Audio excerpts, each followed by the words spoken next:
The sound of shattering glass can end more than just porcelain. It can destroy a life. When Clara Bennett's trembling hands let go of a priceless vase on Christmas Eve, she didn't just break an antique, she broke her only chance at survival. Thrown into a deadly blizzard by a man without mercy, she had minutes to live. But what she didn't know was that someone was watching, someone powerful, someone who would burn down his own world to pull her from the ice. This is the story of the night everything broke, and the war that followed. Stay with me until the end, hit that like button, and comment what city you're watching from so I can see how far this story travels. The Blackwood estate didn't feel like a home. It felt like a museum where people happened to sleep.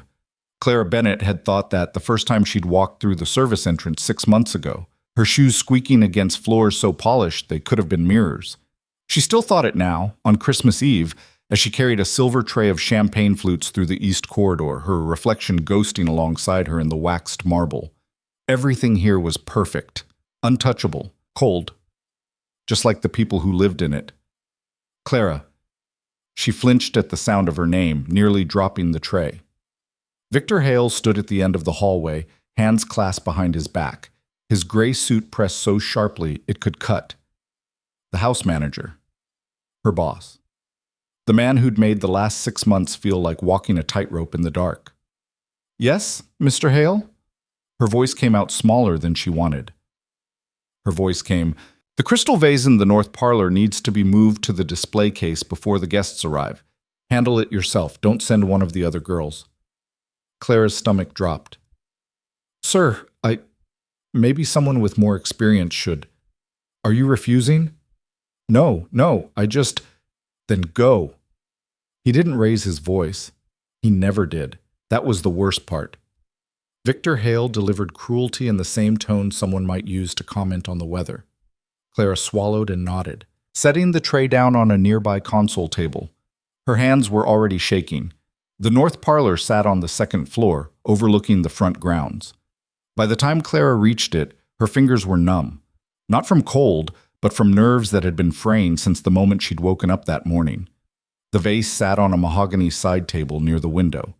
It was beautiful in a way that made her afraid to look at it too long. Pale blue porcelain, hand-painted with some kind of floral pattern that probably had a fancy name she'd never heard of. It looked old, expensive, irreplaceable. Of course it was. Clara exhaled slowly and reached for it, cradling the base with both hands. It was heavier than she expected. She adjusted her grip, turning carefully toward the display case across the room. That's when she heard the shouting. It came from outside, muffled but sharp, cutting through the silence of the house. Clara's head turned instinctively toward the window, her focus breaking for just a second. Just 1 second. Her foot caught the edge of the rug. She stumbled, and the vase slipped. The sound it made hitting the floor wasn't loud. It was almost delicate, a soft crack, then the tinkling scatter of porcelain shards spreading across the hardwood like ice breaking apart. Clara stood frozen, staring down at the wreckage. Her breath had stopped. Her heart had stopped. Everything had stopped. No. What did you do? Victor's voice came from the doorway, low and venomous. Clara spun around, her hands still outstretched, useless. Mr. Hale, it was an accident. I didn't mean an accident. He stepped into the room, his eyes fixed on the shattered vase. His expression didn't change. That was somehow worse than anger. Do you have any idea what that was worth? I'm so sorry. I'll pay for it. I'll pay for it. Victor let out a breath that might have been a laugh if it had any humor in it. You make $9 an hour, Clara. That vase was worth more than you'll earn in 5 years. Her throat tightened. Please, Mr. Hale, I'll do anything. You're fired. The words hit her like a physical blow. What? No, you can't. You're terminated, effective immediately. Victor's tone was flat, businesslike. He could have been reading a grocery list. Collect your things and leave the premises. Clara's vision blurred. It's Christmas Eve. There's a storm coming. That's not my concern. Mr. Hale, please. Her voice cracked, desperation leaking through. I don't have anywhere to go. If you just give me a chance to... You had your chance. You wasted it. He turned toward the door, already dismissing her. Security will escort you out in 10 minutes. If you're not gone by then, I'll have you removed. Please! He didn't stop, didn't even pause. Clara stood there, staring at the empty doorway, her pulse hammering so hard she thought she might pass out. Around her, the shattered vase glittered on the floor like broken stars. She wanted to scream, to cry, to throw something. But there wasn't time. What? 10 minutes later, Clara was standing outside the service entrance with nothing but the clothes on her back and a thin jacket that wouldn't do a damn thing against the cold. The wind hit her immediately, sharp and vicious, carrying flakes of snow that stung her face like needles. The storm had started earlier than expected. The sky was a solid sheet of gray, the kind that meant it wasn't going to let up anytime soon. Clara pulled her jacket tighter, even though it didn't help, and started walking. The Blackwood estate sat on 200 acres of private land, most of it wooded, with a single winding driveway that stretched nearly 3 miles to the main road. She'd taken a staff shuttle up it when she'd first been hired. She'd never walked it. Now she didn't have a choice. The cold sank into her bones within the first 5 minutes.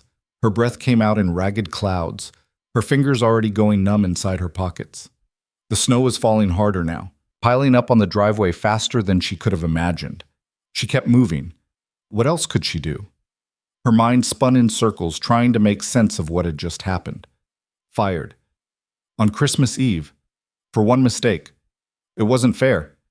But fairness didn't matter. Victor Hale didn't care about fairness. He cared about control. About making sure everyone knew their place. And Clara's place, apparently, was out here. In the cold. Alone.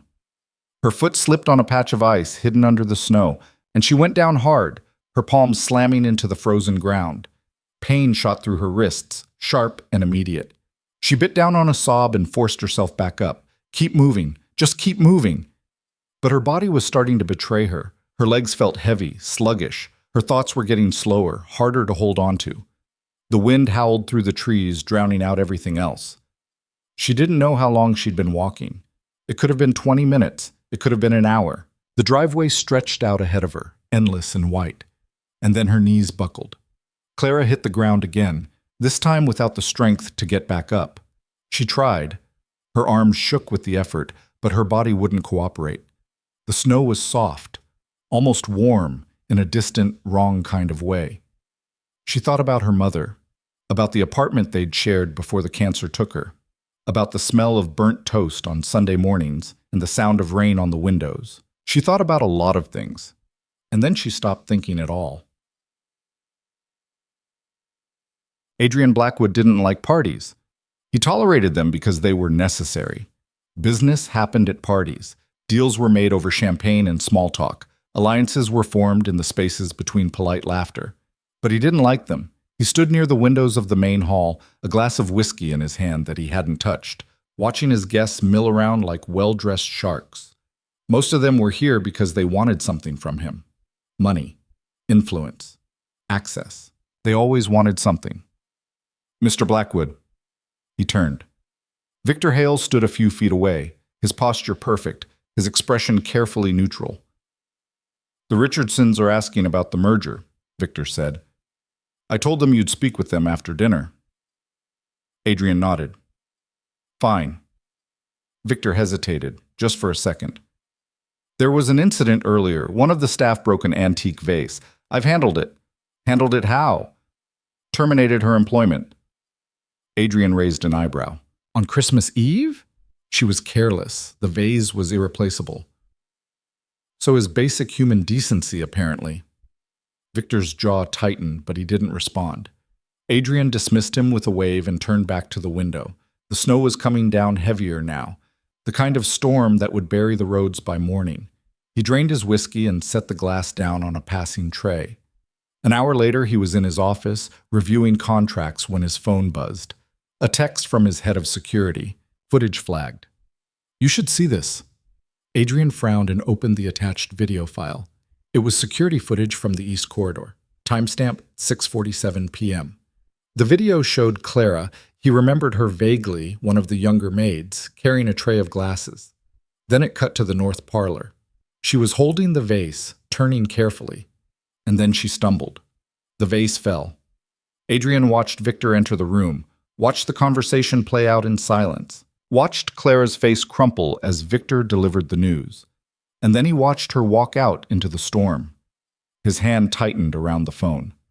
"Where is she now?" he said aloud. The security chief's voice came through the speaker. "Unknown, sir.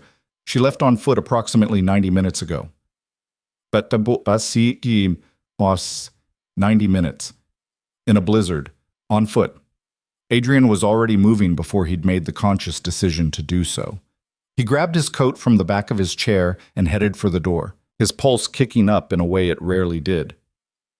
"Sir?" The security chief sounded confused. "Do you want me to send someone?" "No." He ended the call and took the stairs 2 at a time. The cold hit him the second he stepped outside, brutal and immediate. The wind tore at his coat, and the snow was so thick he could barely see 10 feet ahead. Adrian didn't stop. He took one of the estate's SUVs, the engine roaring to life as he peeled down the driveway, headlights cutting through the white curtain of the storm. His mind was moving faster than the vehicle. 90 minutes. In this weather. On foot. She wouldn't make it. He pushed the thought away and focused on the road, or what he could see of it. The snow had already covered most of the driveway, turning it into a guessing game of where the pavement ended and the ditches began. His headlights swept over something dark. Adrian slammed on the brakes. The SUV skidded to a stop, and he was out of the vehicle before it had fully settled, his boots crunching through the snow. She was lying beneath a tree, half buried in white, her body curled in on itself. "Clara." No response. He dropped to his knees beside her, his hands moving on instinct, checking her pulse, her breathing. Both were there, but faint. Too faint. Her skin was ice. Adrian didn't hesitate. He scooped her up, cradling her against his chest, and carried her back to the SUV. She weighed almost nothing. He laid her across the back seat, cranking the heat as high as it would go, and drove back to the estate faster than he should have. The staff scattered when he walked through the door with Clara in his arms. "Get Dr. Wells, Adrian snapped at the nearest person. "Now." He carried her upstairs to one of the guest suites, laying her down on the bed and pulling the blankets up around her. Her lips were blue, her fingers were white. Dr. Wells arrived within minutes, his medical bag in hand, his face tight with concern. "How long was she out there?" "Too long." The doctor worked quickly, checking her vitals, wrapping her in heated blankets, starting an IV. Adrian stood by the window, watching, his hands curled into fists. "She'll live," Dr. Wells said finally. "But it was close. Another 20 minutes and we'd be having a very different conversation." Adrian nodded, his jaw tight. "I'll stay with her tonight," the doctor added. "Make sure there are no complications." "Good." Adrian didn't leave. Not yet. He stood there, staring down at the girl who'd nearly died on his property, and felt something unfamiliar twist in his chest. Anger. Not at her. At the man who'd sent her out there. What? Victor Hale was in the staff break room when Adrian found him. The house manager looked up, startled, as Adrian stepped into the room and closed the door behind him. "Mr. Blackwood, You're fired." Victor blinked. "I'm sorry?" "You're fired, effective immediately." Adrian's voice was calm, cold. "You'll be escorted off the property within the hour. If you ever set foot here again, I'll have you arrested." "Sir, I don't understand." "You sent a girl out into a blizzard to die over a vase." Victor's face went pale. "She broke—" "I don't care." "It was worth Isa." "I said, I don't care." Adrian stepped closer, his eyes locked on Victor's. "You put her life at risk over an object, over something that can be replaced, and you did it on Christmas Eve." "Mr. Blackwood, please, get out of my house." Victor opened his mouth to argue, then seemed to think better of it. He nodded stiffly and left without another word. Adrian stood there for a long moment, his pulse still racing, before turning and heading back upstairs. Clara was still unconscious, her breathing slow but steady. Dr. Wells sat in a chair nearby, monitoring her vitals. "She's stable," the doctor said quietly. Adrian nodded and pulled up a chair on the opposite side of the bed. He didn't know why he stayed. He just did. Outside, the storm raged on. But inside, for the first time in a long time, Adrian Blackwood felt something other than cold. The first thing Clara became aware of was warmth. Not the false warmth that comes right before freezing to death. She'd read about that somewhere, how the body tricks itself at the end. This was real. Heavy blankets, heat seeping into her bones, the distant crackle of a fireplace. The second thing was pain. Her fingers throbbed. Her toes felt like they were being stabbed with hot needles. Every breath hurt, her lungs raw and burning. She tried to open her eyes, but her eyelids felt weighted down, too heavy to lift. Easy. A voice, male, unfamiliar, but somehow safe. Don't try to move yet. Clara managed to crack her eyes open. The room swam into focus slowly. High ceilings, cream-colored walls, soft lighting that didn't hurt to look at. Nothing like the cramped staff quarters she'd been living in. A man sat in a chair beside the bed. Older, maybe 60, with wire-rimmed glasses and the kind of face that had seen everything twice. "Where?" Clara's voice came out as a croak. "You're in one of the guest suites. I'm Dr. Wells." He leaned forward, checking something on a monitor she hadn't noticed. "You've been unconscious for about 14 hours. 14 hours. The memories came back in fragments. The vase, Victor's face, the storm, walking, falling. Cold so deep it stopped feeling like cold at all. "Mr. Blackwood found you," Dr. Wells continued, adjusting her IV. "Another 20 minutes and we'd be having a very different conversation. As it is, you're lucky. Moderate hypothermia. Some frostbite on your fingers and toes, but nothing that won't heal." Clara stared at her hands. They were wrapped in gauze, and she could barely feel them. "I need to—" She tried to sit up and immediately regretted it. The room tilted sideways. "You need to stay in bed." Dr. Wells's voice was firm but not unkind. "You're not going anywhere for at least 48 hours. But my job, you were fired, remember?" The words hit her like a slap. Of course. She'd been fired, thrown out, left to die. "Why am I here?" Clara asked quietly. Dr. Wells studied her for a moment. "You'd have to ask Mr. Blackwood that." As if summoned by his name, the door opened. Adrian Blackwood walked in, and Clara's breath caught despite everything. He looked different than she remembered from the few times she'd glimpsed him in the hallways. Tired. Older. There was a tension in his shoulders that hadn't been there before. He stopped when he saw she was awake, something flickering across his face too fast for Clara to identify. "I'll give you two some privacy," Dr. Wells said, standing. He looked at Adrian. "She needs rest. Don't keep her up too long." Adrian nodded, and the doctor left. The silence that followed was suffocating. Clara didn't know where to look. At him? At her bandaged hands? At the IV drip that was apparently keeping her alive? "How are you feeling?" Adrian asked finally. "Like I almost died." "You did almost die." Clara met his eyes then. They were dark, unreadable, and fixed on her with an intensity that made her want to look away. "Why did you come looking for me?" The question tumbled out before she could stop it. "Because someone needed to." "That's not an answer." Adrian moved closer, pulling the chair Dr. Wells had vacated up beside the bed. When he sat down, they were at eye level. "Victor sent you out in a blizzard over a broken vase," he said, his voice carefully controlled. "That's not just cruel, that's attempted murder." He was doing his job. His job was to manage the household, not execute staff members for minor accidents. The anger in Adrian's voice surprised her. It wasn't directed at her, she could tell that much, but it was there, simmering under the surface. "I broke something expensive," Clara said. "I deserved to be fired." "You deserved a reprimand, maybe a pay doc, not a death sentence." Clara didn't know what to say to that. Adrian ran a hand through his hair, the first crack in his composed exterior. "I watched the security footage. You stumbled. The vase fell. It was an accident. You watched. I watch everything that happens in my house." He said it matter-of-factly, like it was the most normal thing in the world. "That's how I knew you were in trouble." Clara processed this.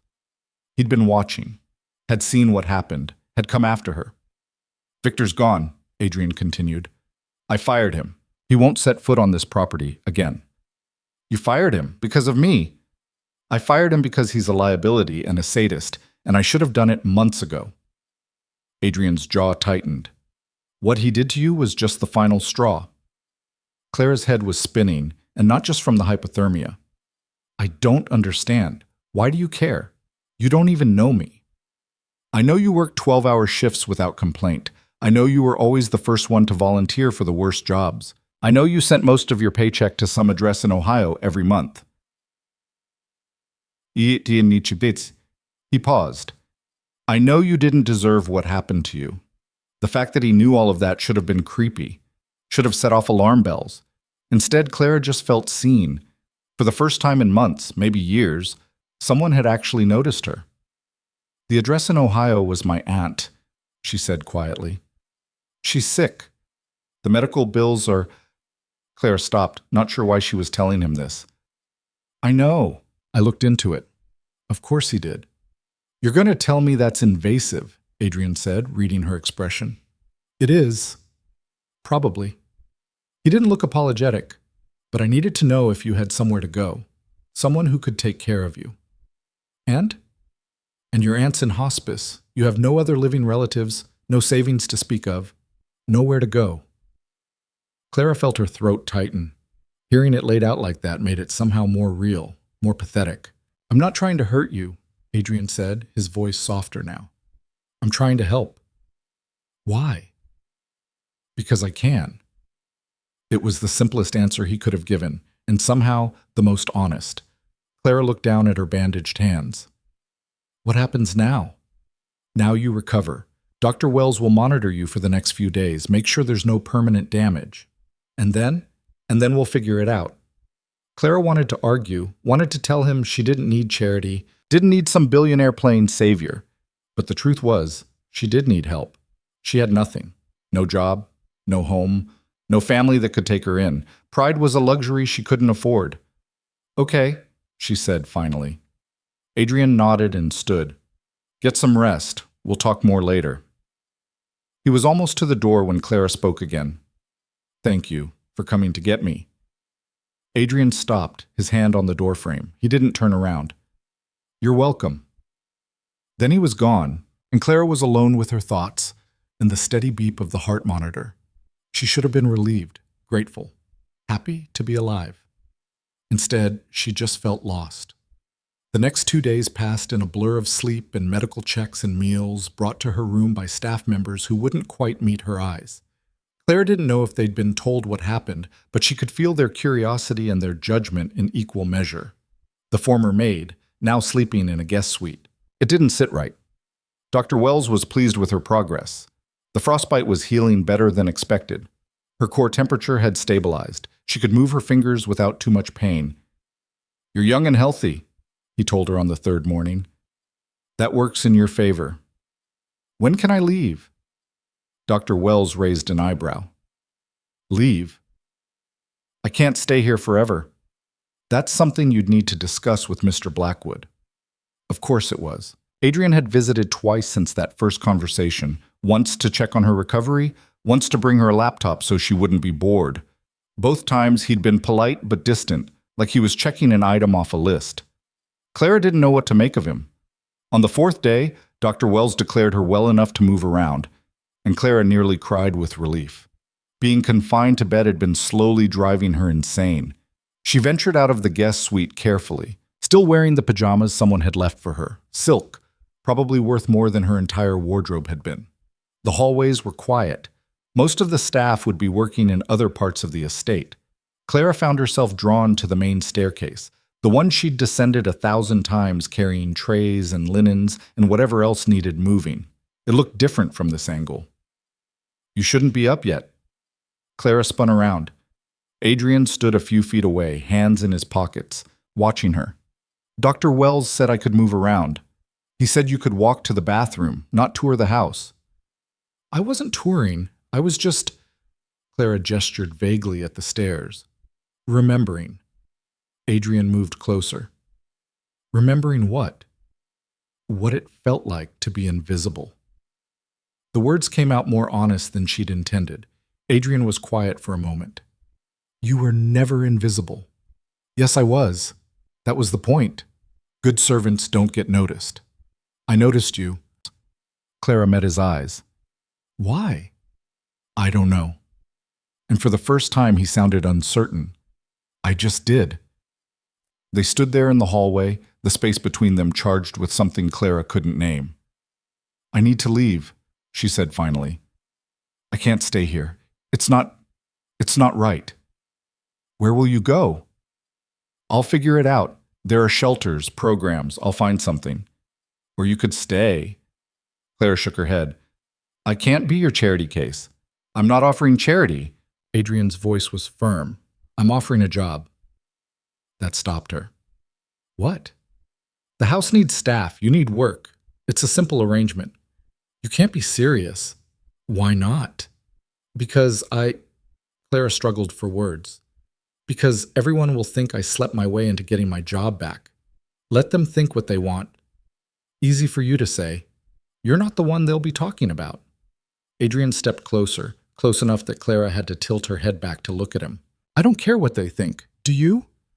Yes, Clara wanted to say. She cared desperately.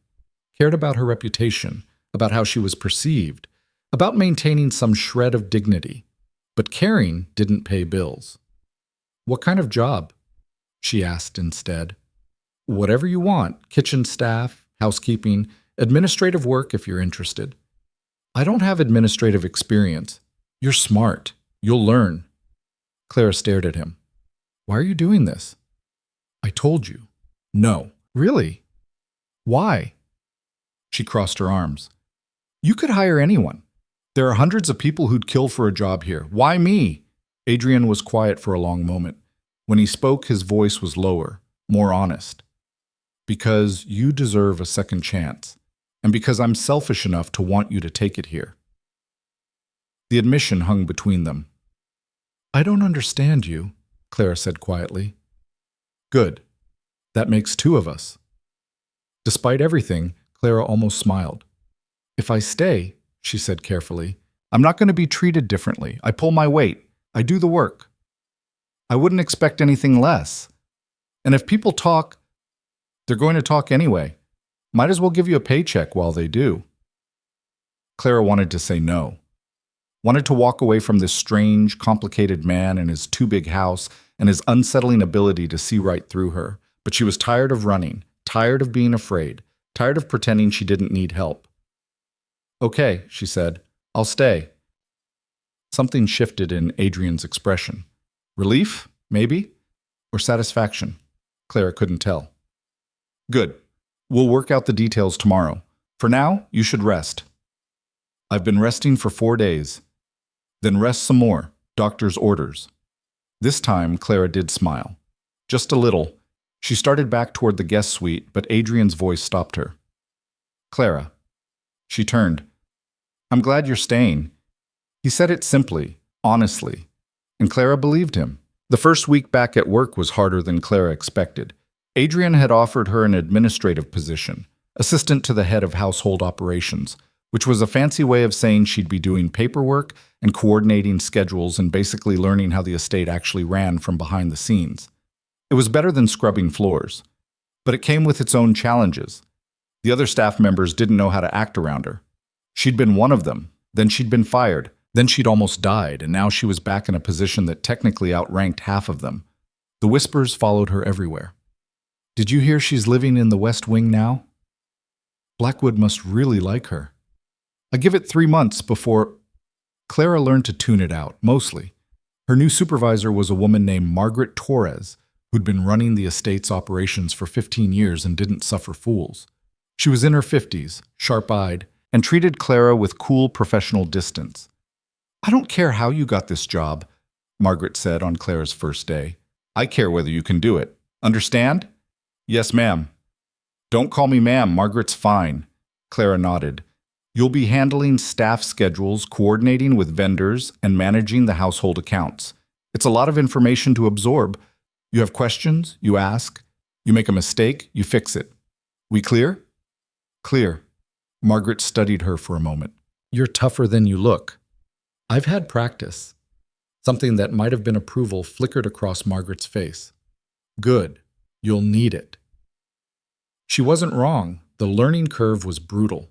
Clara spent her days buried in spreadsheets and vendor contracts and staff requests, her brain constantly on the edge of overload. At night, she collapsed into bed, a real bed in a real room with a door that locked and heat that worked, and dreamed of numbers. But she was learning, and more than that, she was good at it. 2 weeks in, she caught an accounting error that would have cost the estate thousands. A vendor had been double billing for services they'd only provided once. Margaret had looked at the corrected invoice, then at Clara. "How'd you catch that?" The dates didn't match up. Same service, different line items. "Huh." Margaret made a note. "Good eye." It was the closest thing to praise Clara had gotten, and she held on to it. Adrian kept his distance, for the most part. Clara would see him at staff meetings, occasionally in the halls, but he didn't seek her out, didn't play favorites. If anything, he seemed to go out of his way to treat her like any other employee. Clara told herself that was what she wanted. She was lying. 3 weeks after she'd started, Clara was working late in the estate's business office, trying to reconcile a particularly messy set of catering invoices from a party she hadn't attended when Adrian walked in. She looked up, surprised. "Mr. Blackwood, I didn't realize you were still here." "I could say the same." Clara glanced at the clock. It was almost 10. "I'm just finishing up." "You work too much," says the man who's here at 10 p.m. Adrian almost smiled. Fair point. He moved to the window, looking out at the grounds. The estate was beautiful at night, all lit up like something out of a magazine. "How are you settling in?" he asked. "Fine. Margaret's a good teacher. She likes you. She has a funny way of showing it. Margaret doesn't waste time on people she doesn't think can handle the job. The fact that she's hard on you means she thinks you're worth the effort." Claire saved her work and closed her laptop. "Is that how you operate too?" "What do you mean?"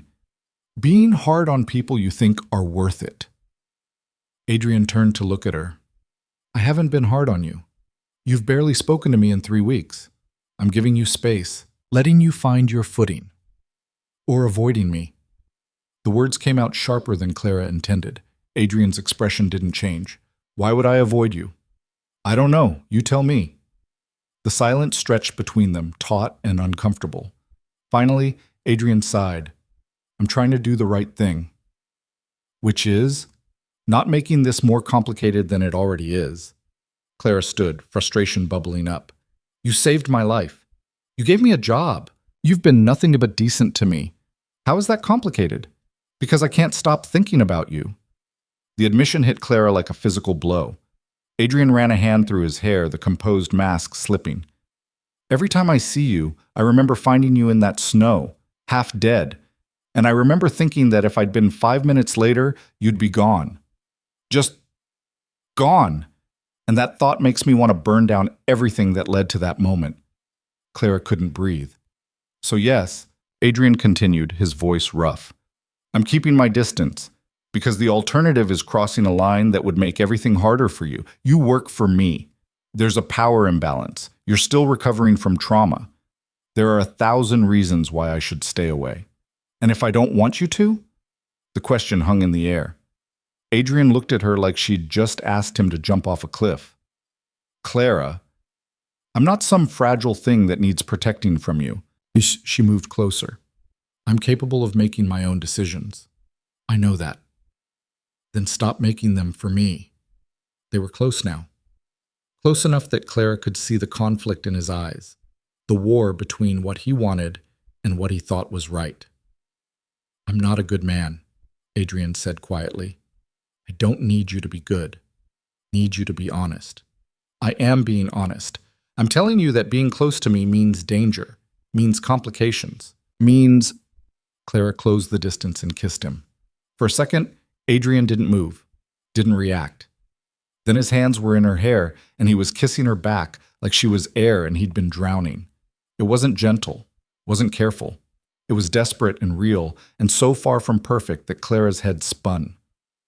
When they finally broke apart, both breathing hard, Adrian rested his forehead against hers.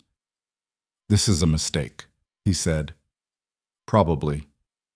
You could lose your job, your reputation. I've lost worse." Adrian pulled back just enough to look at her. "I'm serious." "So am I." Clara met his eyes. I almost died in that storm. You know what I learned? Life's too short to play it safe. That's a terrible philosophy. Maybe, but it's mine. Adrian laughed, soft and surprised, and Clara felt something warm unfurl in her chest. We're going to regret this, he said. That's future Clara's problem. What about present Clara? She smiled. Present. Clara is tired of being afraid. Adrian kissed her again, softer this time, and Clara let herself fall into it. Whatever came next, they'd figure it out, together. The first gunshot shattered the east window at 11:47 p.m. Clara was in the library with Adrian when it happened, going over the security reports he'd been showing her, teaching her, really, because he'd decided weeks ago that she needed to understand how his world worked if she was going to survive in it. The sound of breaking glass made them both freeze. Then came the second shot. Adrian was moving before Clara could process what was happening. He grabbed her arm, pulling her down behind the heavy oak desk as more gunfire erupted outside. The windows along the corridor exploded inward, spraying glass across the marble floors. Stay down, Adrian said, his voice sharp but steady. He had his phone out, already dialing. Marcus, we're under attack. East wing, multiple shooters. Clara's heart was hammering so hard she thought it might crack her ribs. What's happening? They're here for you. The words hit her like ice water. What? Adrian ended the call and moved to the edge of the desk, peering around it. More gunfire. Closer now. Victor made friends. Wrong kind of friends. He's in jail. His friends aren't. Claire's breath came in short, painful bursts. This wasn't real. This couldn't be real. People didn't attack estates with guns. This was something out of a movie, not her life. But the bullets punching through the walls were real enough. Adrian grabbed her hand. When I say move, you move. Understand? She nodded, not trusting her voice. Now. They ran. Adrian pulled her through the library doors and into the corridor, keeping low, his body positioned between her and the windows. The sound of breaking glass and splintering wood followed them. Someone was shouting, one of the security team maybe, or one of the attackers. Clara couldn't tell. They made it to the servants' stairwell, the narrow passage that connected the floors away from the main halls. Adrian shoved the door open and practically threw Clara inside, following close behind. The stairwell was dark, lit only by emergency lighting that cast everything in a sickly yellow glow. Their footsteps echoed against the concrete walls as they descended, Adrian's hand still gripped around hers. Where are we going? Clara gasped. Safe room, basement level.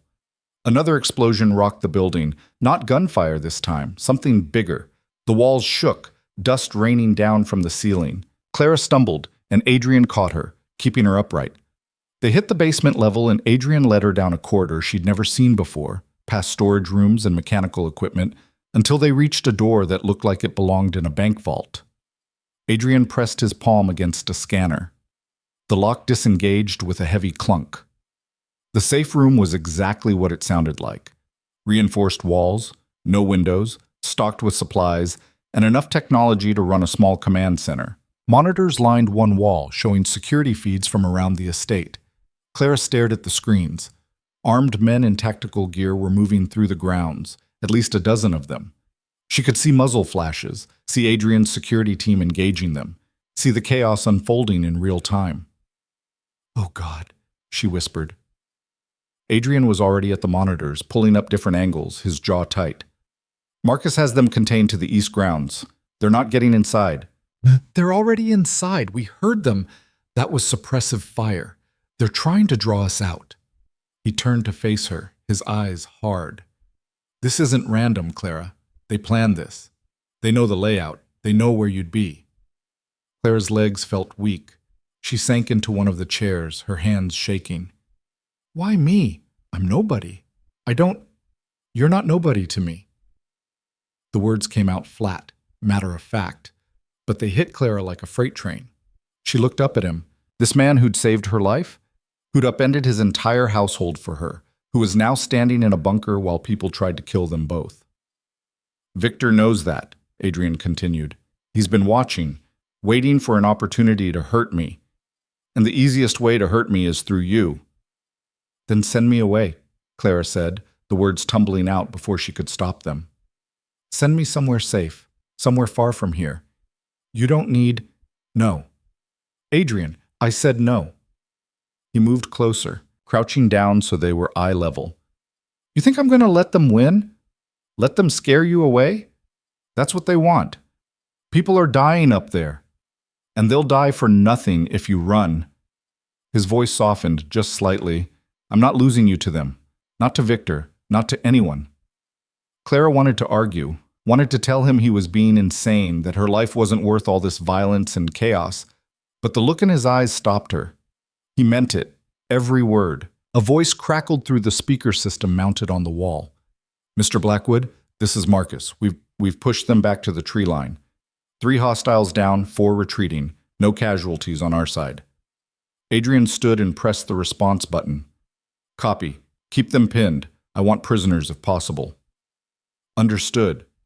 Clara stared at him. Prisoners? I need to know who sent them. Who's funding this? Adrian pulled up another screen, this one showing a map of the estate with red dots marking hostile positions. Victor's broke. He couldn't afford this operation. Someone's backing him. Who? That's what I'm going to find out. The gunfire on the monitors was slowing.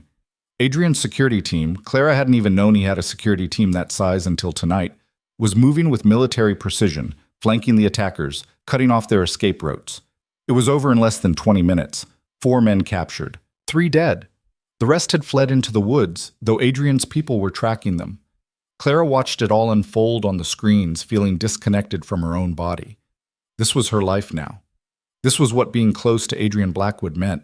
She should have been terrified. She was terrified. But underneath the fear was something else. Something she didn't have a name for yet.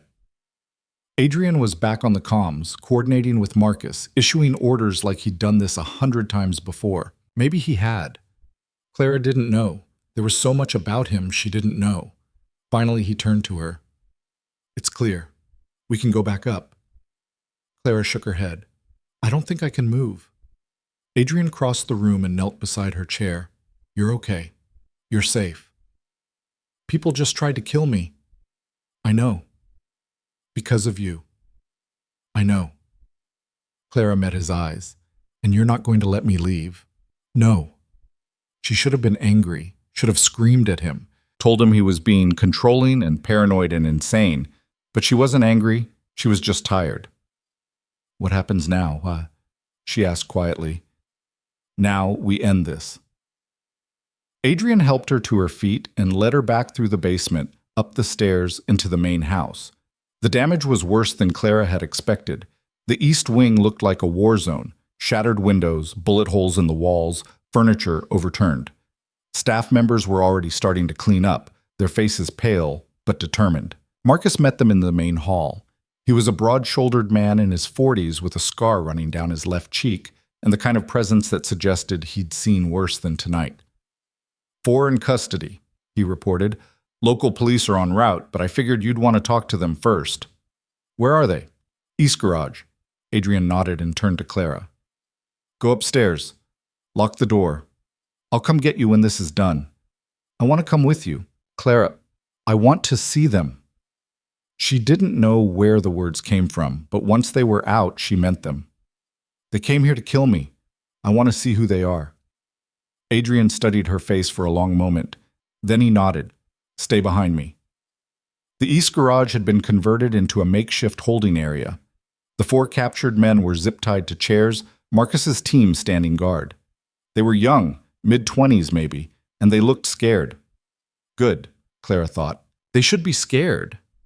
Adrian walked up to the closest one, his hands in his pockets, his expression neutral. Who hired you? The man said nothing. I'm going to ask one more time. Then I'm going to stop being polite. Adrian's voice was calm, almost friendly. Somehow that made it more terrifying. Who hired you? Still nothing. Adrian sighed and pulled out his phone. He made a call. Yeah, it's me. I need 4 transfer orders. Maximum security. Tonight. He paused. Because I have 4 attempted murderers who don't want to cooperate, and I'm done playing games. Oh, oh, whoa. One of the men broke. Wait, okay? It was some guy named Hale, Victor Hale. He reached out to us through a contact, said he'd pay 20 grand each if we grabbed the girl. Grabbed? He wanted her alive, said you'd pay to get her back. Clara felt sick. Who's the contact? Adrian pressed. I don't know his name. We just called him Z. He set up the whole thing. Adrian looked at Marcus. Z? Marcus's expression darkened. Zachariah Cross, arms dealer, operates out of the docks. I know who he is. Victor must have reached out from jail, Marcus continued. Cross has connections to half the gangs in the city. If Victor promised him a cut, he's dead. The words were so matter-of-fact that it took Clara a second to process them. Marcus nodded. I'll make the arrangements. Wait, Clara said, her voice cutting through the room. Everyone turned to look at her. You're going to kill him? Yes, Adrian said simply. You can't just... I can, and I will. He turned back to the prisoners. Take them to the police, full cooperation. I want Victor charged as an accessory. Marcus gestured to his team, and they started hauling the men out of the garage. Adrian turned to leave, but Clara grabbed his arm. You can't kill someone, she said, her voice shaking. That's murder. It's self-defense. He's not here. He's not pointing a gun at you. Not yet. Adrian's eyes were cold. But he will. Men like Cross don't stop until they're stopped, and I'm not giving him the chance to come after you again. So you're just going to execute him? I'm going to eliminate a threat. Clara stared at him, this man who'd saved her life, who'd been kind to her, who'd shown her a world she'd never imagined existed. And now he was talking about killing someone like he was discussing the weather. This is what my world looks like, Adrian said quietly. This is what it means to be close to me. I told you that from the beginning. You didn't tell me you'd become a murderer. I've always been one. He said it without shame, without hesitation. I've just never had a reason to do it myself before. Clara let go of his arm and stepped back. I don't know you. Yes, you do. Adrian moved closer, his voice softer now. You know exactly who I am. You've known since the night I carried you out of that storm. You just didn't want to see it. She wanted to argue, wanted to tell him he was wrong, but he wasn't. She'd seen the way people looked at him, the way they moved when he entered a room, the way his own staff treated him with a mixture of respect and fear. Adrian Blackwood wasn't a good man. He'd just been good to her. I'm sending you away, Adrian said, and Clara's breath caught. Somewhere safe, somewhere Cross can't reach you. I thought you said you wouldn't let me leave. I'm not giving you a choice. His jaw was tight. I need to handle this, and I can't do that if I'm worried about you. So you're going, tonight. Where? I have a property upstate, isolated, secure. You'll have protection, everything you need. Clara felt something crack inside her chest. For how long? Until it's done. And then what? Adrian didn't answer. Clara laughed, but it came out broken. You're sending me away so you can go kill people. I'm sending you away so I can keep you alive. Same thing. No, it's not. He reached for her hand and Clara let him take it. I need you to trust me. I don't know if I can. Then don't. Just stay alive long enough for me to finish this. He left before she could respond. Clara stood alone in the garage, surrounded by bullet casings and broken glass, and wondered when her life had turned into something she didn't recognize. An hour later, she was in a car with 2 of Marcus's people, driving north on empty highways while the estate disappeared behind her. Adrian had packed a bag for her, had arranged everything, had kissed her forehead before she left and told her he'd see her soon. She didn't believe him. Men like Adrian Blackwood didn't survive wars they started. They burned bright and fast and left wreckage behind. Clara pressed her face against the window and watched the landscape blur past, feeling like she was being erased. Back at the estate, Adrian was in his office with Marcus, going over intel on Zachariah Cross. Locations, associates, vulnerabilities. He's got protection, Marcus said. Private security, ex-military. This isn't going to be easy. I don't care. Adrian, I don't care. Adrian looked up from the files, his eyes hard. He put a hit on her. He sent armed men to my home. I don't care how hard it is. Marcus nodded slowly. When do you want to move? Tomorrow night. That's fast. It needs to be fast. Every day she's gone is another day something could go wrong. Marcus studied him. You're in love with her. Adrian didn't respond. Does she know? She knows. And? Adrian turned back to the files. And nothing. Get the team ready. I want this done clean. Marcus left, and Adrian sat alone in the dark office, staring at the security feed that showed an empty driveway where Clara's car had disappeared hours ago. He'd made a lot of calls in his life. Business calls. Calls that had ruined competitors, destroyed companies, ended careers. This was different. This was personal. And Zachariah Cross was going to learn what that meant. Across the city, in a warehouse near the docks, Victor Hale sat in a folding chair with his hands cuffed behind his back. Cross paced in front of him, smoking a cigarette, his face shadowed in the dim light. They took 4 of my guys, Cross said. 4. And you promised this would be simple. It should have been, Victor snapped. You said your people were professionals. They are. But you didn't tell me Blackwood had a private army. I didn't know. Cross grabbed Victor by the collar and yanked him forward. You didn't know. You didn't plan. You wasted my time and my resources on some revenge fantasy, and now Blackwood's going to come for both of us. Then run, Victor spat. Get out of the city. I don't care. Oh, I'm running.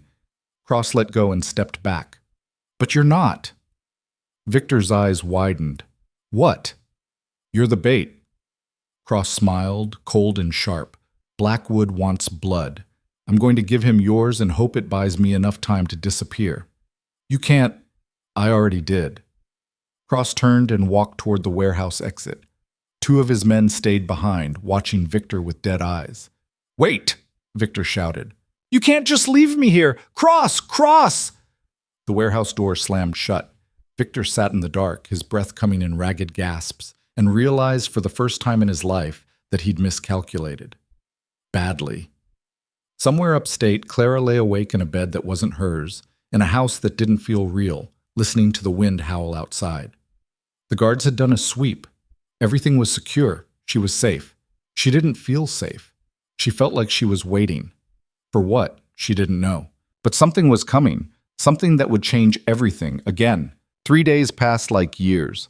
Clara spent them in the upstate house, a modern fortress of glass and steel tucked into the mountains where cell service barely existed, and the only sounds were wind and silence. The guards rotated shifts but never spoke to her beyond necessary pleasantries. She had books, a television, access to anything she could want, except answers. Adrian hadn't called, hadn't sent word. The guards claimed they didn't know anything, and Clara believed them. Whatever was happening back in the city, it was happening without her. She hated it. On the 4th morning, she woke to find Marcus sitting in the kitchen, drinking coffee like he'd been there for hours. Clara stopped in the doorway, her heart jumping. What happened? It's over. 2 words. That's all he gave her. Clara moved closer, gripping the back of a chair. What does that mean? Where's Adrian? Handling the cleanup. Marcus set his mug down. Cross is dead. So are most of his people. The ones who aren't are in federal custody. Clara's knees went weak. She sat down hard. And Victor? Alive. Barely. Marcus's expression was unreadable. He's facing multiple charges, conspiracy, attempted murder. He'll die in prison. Did Adrian... She couldn't finish the sentence. Kill Cross? Yes. Marcus said it like he was reporting the weather. Justified self-defense, legally speaking. Cross fired first, Adrian fired last. Clara put her head in her hands.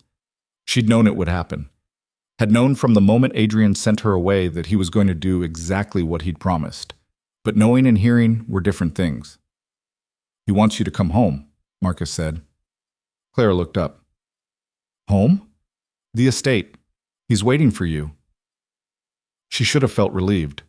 Should have felt something other than this hollow ache in her chest. What if I don't want to go back? Marcus studied her for a long moment. Then I'll take you wherever you want to go. No questions asked. Clara believed him.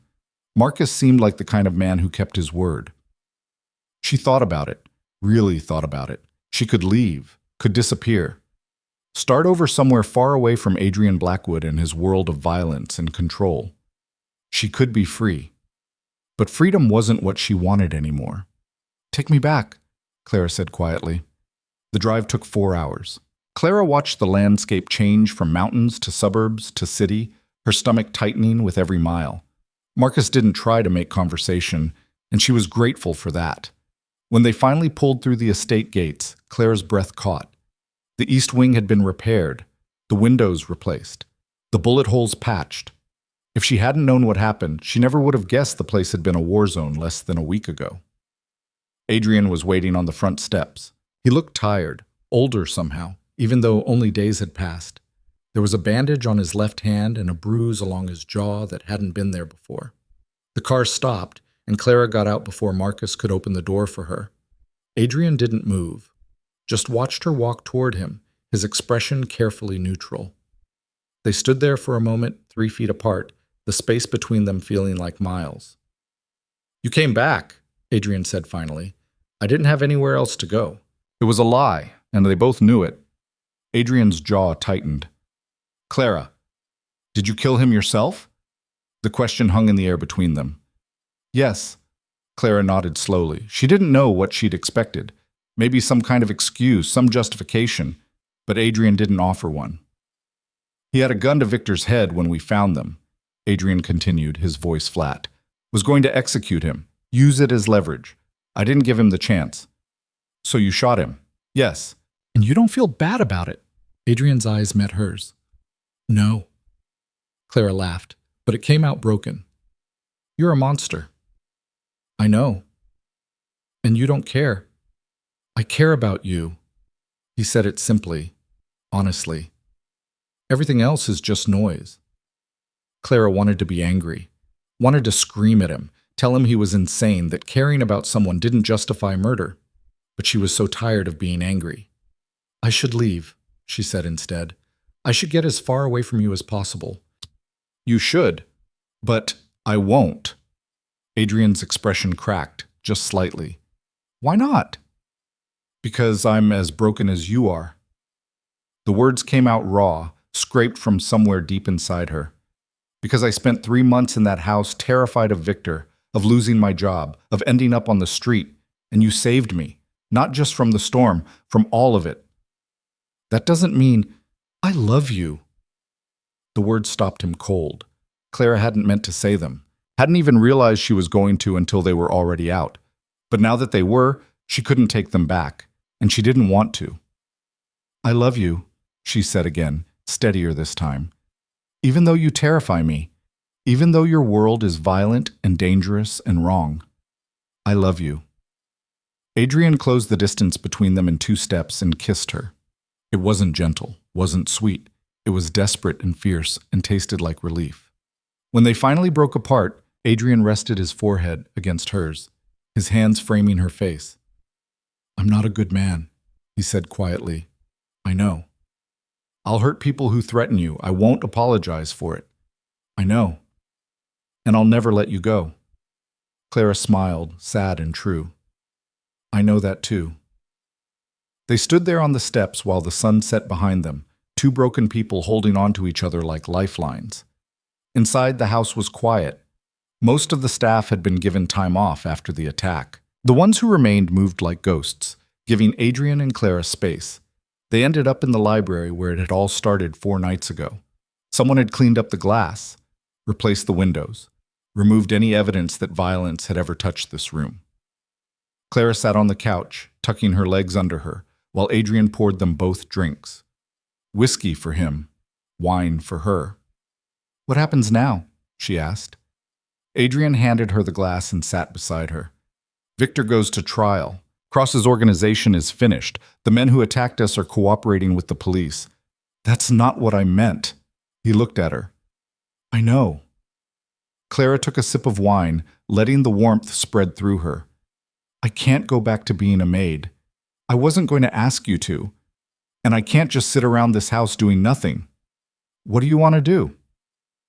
The question surprised her. No one had ever asked her that before. Clara thought about it, really thought about it. I want to learn about business, about how your world works. I want to be useful. You are useful. I mean really useful, not just someone you have to protect. She set her glass down. If I'm going to be part of this life, I need to understand it, all of it. Adrian was quiet for a moment, then he nodded. All right, all right. I'll teach you everything, the business, the contacts, the strategies. He paused. It won't be easy. Nothing about this has been easy. He almost smiled at that. Over the next weeks, Adrian kept his word. He brought Clara into meetings, showed her contracts, explained deals. The learning curve was brutal, but Clara absorbed it like she was starving. She learned that Adrian's wealth came from real estate development, but his power came from information. He knew things about people, their secrets, their weaknesses, and he used that knowledge like currency. She learned that most of his business associates feared him more than they respected him, that he'd built his empire on calculated risks and ruthless efficiency. She learned that the man who'd carried her out of a blizzard was the same man who'd once bankrupted a competitor for undercutting him on a deal. And somehow, knowing all of it, she loved him more. Not because he was good, but because with her, he tried to be. One evening, about 6 weeks after the attack, they were in Adrian's office reviewing acquisition proposals when his phone rang. He glanced at the screen and frowned. I need to take this. Clara nodded and turned back to the documents while Adrian stepped into the hallway. She didn't mean to eavesdrop, but the office door hadn't closed all the way, and Adrian's voice carried. I told you not to call this number. No, the answer is still no. I don't care what the board thinks, because she's not negotiable. Clara's attention sharpened. My personal life is not up for discussion, Adrian continued, his voice hardening. If they have a problem with it, they can find a new CEO. Yes, I'm serious. Then let them try. He ended the call and stood there for a moment before coming back inside. Clara looked up. Everything okay? Fine. Adrian. He sighed and sat down across from her. The board thinks you're a liability. They want me to distance myself from you publicly. For the company's image. Clara's stomach dropped. What did you tell them? That they can go to hell? Despite everything, she laughed. You can't talk to your board like that. I can do whatever I want. I own controlling interest. Still, Clara. He leaned forward, his eyes intense. I didn't fight to keep you alive just to hide you in the shadows because some executives in suits think you're not good enough. They might be right. They're not. Clara wanted to believe him, wanted to believe that love was enough to bridge the gap between who she was and who she'd need to become to exist in his world. But doubt was a persistent thing. What if I embarrass you? She asked quietly. You won't. What if I make mistakes? Then you'll learn from them. What if... Adrian reached across the desk and took her hand. What if you stop trying to find reasons this won't work and just let it? Clara stared at their joined hands. His were scarred from years of fighting battles she was only beginning to understand. Hers were still soft, unmarked, belonging to someone who'd only recently stopped being afraid of everything. But they fit together. Somehow, impossibly, they fit. Okay, she said. Okay? Okay. 2 months after that, Adrian called a board meeting. Clara wasn't invited, but she watched from his office via video feed as he stood at the head of the conference table and addressed 15 of the most powerful people in the city. I'm announcing my engagement, he said without preamble. The room went silent. To Clara Bennett. Some of you have expressed concerns about her background, her qualifications, her suitability. Adrian's voice was cold, clinical. I don't care. The engagement is not up for debate. Neither is her role in this company moving forward. One of the older board members spoke up. Adrian, we understand you have personal feelings, but the shareholders answer to me, as do all of you. He let that sink in. Claire will be taking a position as my executive assistant effective immediately. She'll have full access to all company operations and my complete authority to act on my behalf. Another voice, a woman this time. That's highly irregular. So is attacking a board member's personal life. Yet, here we are. The woman fell silent. If anyone has an objection, Adrian continued, you're welcome to resign. I'll have your shares bought out by end of business tomorrow. No one moved. Good. Meeting adjourned. Clara watched him walk out of the conference room, her heart pounding. He'd just put his entire business reputation on the line for her. She met him at the elevator. You didn't have to do that, she said. Yes, I did. Adrian, they needed to understand. He pressed the button for his floor. You're not some temporary distraction. You're permanent, and they're going to treat you accordingly. The elevator doors closed, sealing them in. Clara looked at their reflection in the polished brass. Adrian in his suit, every inch the powerful executive. Her in a dress she still wasn't quite comfortable wearing, trying to look like she belonged. They didn't look like they fit, but they did. When did you decide, Pugh, she asked, that you wanted to marry me? Adrian was quiet for a moment. The night I found you in the snow. I didn't know it then, but looking back, I think I decided the moment I picked you up. That's insane. Probably. We barely knew each other. I knew enough. The elevator reached their floor and they stepped out into the empty hallway. I'm scared, Clara admitted. Of what? Of losing myself in all this? Of becoming someone I don't recognize? Adrian stopped walking and turned to face her. You won't. How do you know? Because I fell in love with who you are, not who I could turn you into. He touched her face, gentle in a way that still surprised her. You're allowed to change, grow, become stronger, but you're also allowed to stay exactly who you've always been. Clara felt tears prick her eyes. What if I'm not strong enough for this? You walked 3 miles through a blizzard and survived. You lived through an armed attack. You looked me in the eye and called me a monster, and then said you loved me anyway. Adrian smiled, soft and real. You're stronger than you think. She wanted to believe him. Maybe she was starting to. That night, they had dinner in the estate's smaller dining room, just the two of them. No staff, no interruptions, just food and wine and conversation that felt almost normal. Almost. I need to tell you something, Clara said as they were finishing dessert. Adrian set down his fork. All right, I'm not doing this because I need you. She chose her words carefully. I'm doing this because I want to. There's a difference. I know. Do you? Because sometimes I think you see me as something you saved, something you need to protect. You're not wrong, Adrian admitted. I do want to protect you, but that doesn't mean I think you're weak. Then what do you think I am? He considered the question. Brave, stubborn, smarter than you give yourself credit for. He paused. Mine. The possessiveness in that last word should have bothered her. It didn't. Yours, Clara agreed. She stood and walked around the table, sitting in his lap, her arms around his neck. Adrian pulled her closer, his hands settling on her waist. I'm going to make mistakes, Clara said. In business. In this life. I'm going to embarrass you sometimes. Probably. And you're going to be controlling and overprotective and impossible. Definitely. But we're going to make this work. It wasn't a question. Adrian kissed her, slow and deep, and when they broke apart, he rested his forehead against hers. Yeah, he said quietly. We are. Outside, snow began to fall. Soft and gentle this time, nothing like the storm that had nearly killed her all those months ago.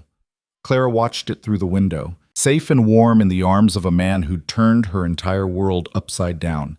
And for the first time since that Christmas Eve, she wasn't afraid of what came next. She was ready for it. The first year wasn't easy. Clara had expected that, but knowing something intellectually and living through it were different animals entirely. She made mistakes. Lots of them. In her third week as Adrian's executive assistant, she accidentally forwarded a confidential acquisition proposal to the wrong email chain. Adrian had to spend 2 hours doing damage control while Clara sat in his office feeling like she might throw up.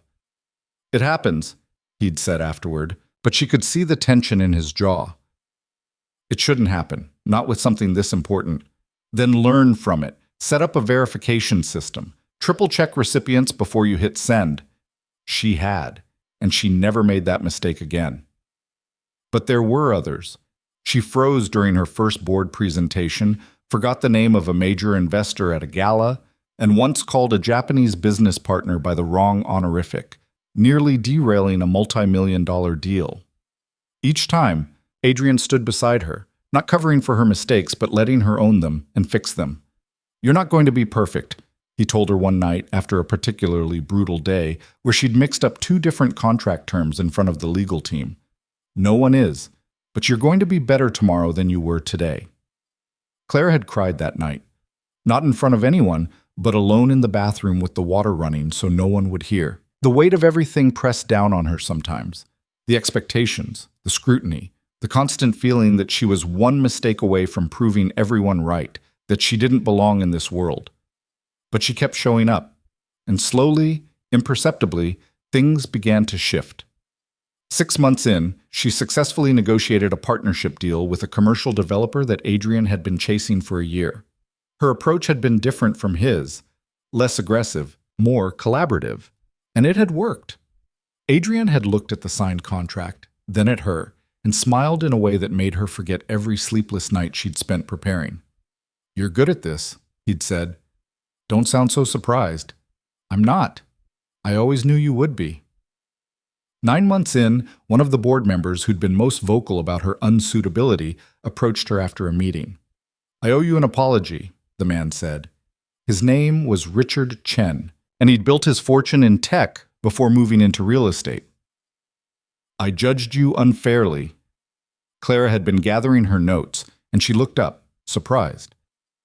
"Mr. Chen, you've proven yourself. More than that, you've brought something to this company that we were lacking."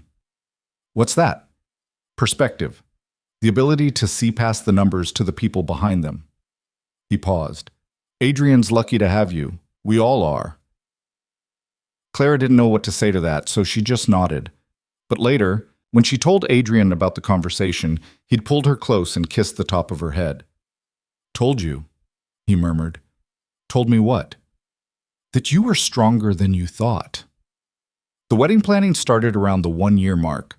Clara had assumed it would be a massive affair, hundreds of guests, elaborate decorations, the kind of society wedding that filled magazines and made headlines. But when they sat down to actually plan it, Adrian had other ideas. "What do you want?" he asked. They were in the library again, the room that had become their unofficial planning space for everything important. "What do I want?" Claire repeated.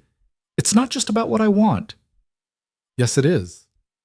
Adrian, you have business associates, investors, people you need to invite. I don't need to do anything." He set down the wedding planner's portfolio they'd been reviewing. "This is our wedding, not a networking event." Clara looked at him. "You really don't care about any of that. I care about you. The rest is just noise." So they planned something smaller, more intimate. 75 guests instead of 300. The estate instead of some massive venue. Winter instead of spring, because Clara had decided she wanted to reclaim the season that had almost killed her. "Are you sure?" Adrian had asked when she suggested December. "I'm sure. I want to look at snow and not feel afraid anymore." The preparations took on a life of their own. Clara's role in the company had grown enough that she had actual responsibilities now, and balancing work with wedding planning was its own kind of chaos.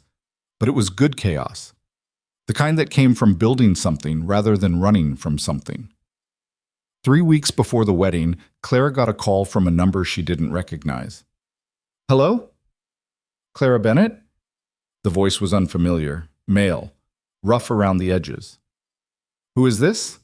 "My name's James Hale, Victor's brother." Clara's blood went cold. She was in her office. She had an office now, right down the hall from Adrian's, and she stood up, her hand tightening on the phone. "What do you want?" To apologize. That wasn't what she'd expected. "I don't understand. My brother—" James paused, and Clara heard him take a breath. "What he did to you was wrong. Unforgivable. I just wanted you to know that not everyone in our family thinks like he does." Clara sat back down slowly. "Why are you calling me?" "Because Victor's trial is next month, and I'm going to testify against him. You're his brother." I'm also not blind to what kind of man he is. James's voice was tired. He's been cruel his whole life. I just never thought he'd go this far. Clara didn't know what to say. Part of her wanted to hang up, to pretend this conversation wasn't happening. But another part, the part that had spent months learning to navigate complicated situations with grace, knew that wasn't the answer. "Thank you for calling," she said finally. "I appreciate you telling me. For what it's worth, I hope you and Mr. Blackwood are happy." James hung up before Clara could respond. She sat there for a long time, staring at her phone, thinking about cruelty and family and the strange ways people tried to make amends for things they hadn't done themselves. When she told Adrian about it that evening, he'd been quiet. "Do you believe him?" he asked. "I think so. He sounded genuine." "That doesn't mean he is." "I know." Clara curled up next to him on the couch. "But I don't think he's trying to hurt us. I think he's just trying to live with having a brother like Victor." Adrian wrapped his arm around her. "You're more forgiving than I am. Someone has to be." He almost laughed at that. The trial happened 2 weeks before the wedding. Clara didn't attend, but Adrian did, along with Marcus and the legal team. It lasted 3 days. Victor Hale was found guilty on all counts: conspiracy to commit murder, attempted kidnapping, a dozen other charges that added up to life in prison without the possibility of parole. Adrian came home after the sentencing and found Clara in the library reading. "It's done," he said. Clara closed her book. "How do you feel?" "I don't know." He sat down beside her, loosening his tie. "I thought I'd feel satisfied, vindicated, something." "But you don't?" "I just feel tired." Clara took his hand. "It's over now, really over." "Yeah, Adrian squeezed her fingers. "It is." They sat in silence for a while, the weight of the past year settling around them like dust. "Do you ever regret it?" Clara asked quietly. "Everything that happened because of me?" Adrian turned to look at her. "No, never. Not even once." He cupped her face with his free hand. "You're the best thing that ever happened to me, Clara, even with everything else. Especially with everything else." She believed him. The wedding took place on December 20th, exactly 1 year and 4 days after the night Clara had nearly died in the snow. The estate had been transformed, white flowers everywhere, roses and lilies and orchids that filled the air with fragrance, candles in every window, string lights woven through the trees outside so the whole property glowed. Clara stood in one of the upstairs bedrooms looking at herself in the mirror and barely recognized the woman staring back. Her dress was simple, elegant. The kind of thing she never would have imagined wearing a year ago. Her hair was pulled back, soft and romantic, and someone had done her makeup so perfectly she looked like a version of herself from a dream. "You look beautiful." Clara turned. Sarah Mitchell, one of the other assistants who'd become her closest friend over the past months, stood in the doorway. "I look terrified," Clara corrected. "You look both." Sarah came in and adjusted Clara's veil. "That's normal." "Is it?" "Getting married is scary, especially when you're marrying someone like Adrian Blackwood." Clara laughed despite herself. "What's that supposed to mean?" "It means you're marrying a man who once made a competitor's stock drop 30% in a single day, just to prove a point." Sarah stepped back, examining her work. "But he also looks at you like you hung the moon, so I'd say you're even." There was a knock at the door. Marcus poked his head in. "They're ready for you." Clara's stomach flipped. Sarah squeezed her hand. "You've got this." The walk down the main staircase was the longest of Clara's life. Every step felt weighted, significant. The same staircase where she'd carried champagne as a maid, where she'd walked on eggshells, afraid of making a mistake. Now she was descending it as a bride. The ceremony was being held in the main hall, the one with the massive fireplace and windows that overlooked the grounds. 75 people stood as she entered, but Clara only saw one. Adrian stood at the front, in a suit that probably cost more than Clara used to make in a year, and his expression when he saw her made her forget how to breathe. He looked at her like she was the only person in the world, like she'd always been the only person in the world. Clara made it down the aisle without tripping, which felt like a minor miracle given how shaky her legs were. Adrian took her hand when she reached him, and his fingers were steady and warm. "Hi." he said quietly. Hi. The officiant began speaking, but Clara barely heard the words. She was too focused on Adrian's face, on the way he was looking at her like he couldn't quite believe she was real. The vows were traditional, simple, but when Adrian said, I do, his voice cracked just slightly. And Claire realized he was as overwhelmed as she was. When it was her turn, she looked him in the eye and said the words without hesitation. I do. The kiss was soft, gentle, nothing like the desperate, fierce kisses they usually shared. This was a promise. The reception was everything a wedding should be. Good food, better wine, speeches that made people laugh and cry. Marcus gave a toast that was surprisingly emotional for a man who usually showed all the warmth of a granite statue. I've known Adrian for 15 years, he said, raising his glass, and in all that time I've never seen him happy. Satisfied, maybe. Successful. Definitely. But not happy. He looked at Clara. Until you. Clara felt tears prick her eyes. Adrian's hand found hers under the table and squeezed. Later, when they had their first dance, Clara rested her head against Adrian's chest and let herself just exist in the moment. What are you thinking? Adrian asked. That I almost missed all of this. What do you mean? If I'd given up in that storm, if I'd just let the cold take me. She pulled back to look at him. I would have missed everything. Adrian's expression tightened. Don't. Don't what? Think about that night like that, like it was some kind of choice. But it was. I chose to keep walking, even when I didn't think I could. And I chose to find you. Adrian's voice was rough. We both chose. That's what matters. They swayed together, surrounded by people and music and light, and Clara thought about choices, about the small ones that led to big ones, about dropping a vase and losing a job and walking into a storm, about being found, about learning to love someone who wasn't good but was good to her, about becoming someone stronger than she'd ever imagined she could be. The night wound down eventually. Guests departed with hugs and well wishes. The staff cleaned up with quiet efficiency. And finally, Clara and Adrian were alone in the library again, still in their wedding clothes, exhausted and happy. We did it, Clara said. We did. Now what? Adrian smiled. Now we live.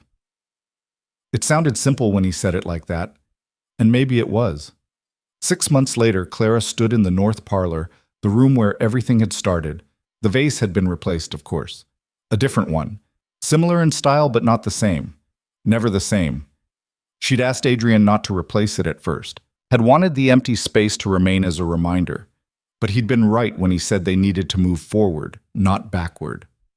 Clara touched the new vase gently, running her fingers over the smooth porcelain. You okay? She turned. Adrian stood in the doorway, his jacket off, his sleeves rolled up. He'd been in meetings all afternoon. I'm good, Clara said. Just thinking. About? About how much has changed. Adrian came into the room and wrapped his arms around her from behind, resting his chin on her shoulder. Any regrets? Not a single one. And she meant it. The girl who'd been thrown into a storm no longer existed. In her place was a woman who'd learned to navigate treacherous waters, who'd made mistakes and owned them, who'd fallen in love with a dangerous man and somehow made it work. She wasn't perfect. Neither was Adrian. Their life together wasn't some fairy tale where everything worked out smoothly, but it was theirs, built on survival and choice and stubborn refusal to give up on each other. That was worth more than perfection. That was worth everything. Outside, snow began to fall. Clara watched it through the window, safe in Adrian's arms, and smiled. She wasn't afraid of winter anymore. She'd walked through the worst of it and come out the other side. And now, finally, she was home.